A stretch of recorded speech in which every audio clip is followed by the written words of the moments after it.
और जाने मन ये कौन है? अजी ये हमारा बेटा है। क्या? हाँ। करे नैहर में तू कौनों से फसल रहली का?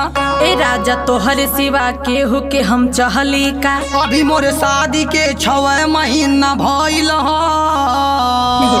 केहू औरी नहीं सब तोहर कइल धइल हा। कौनो बात त हमसे जो छुपावत हई के तोह से कहले है चला अबे पूछावत हई। जवन त कइले हई सब उ हमके पहता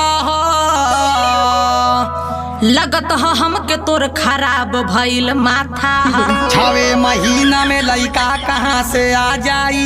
तोहरे शक बीमारी लगत ह ना जाई। तू हमके झूठ बोल के दूसरे के मौका दिहली।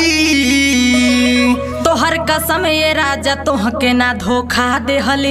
के लिया के तू दिमाग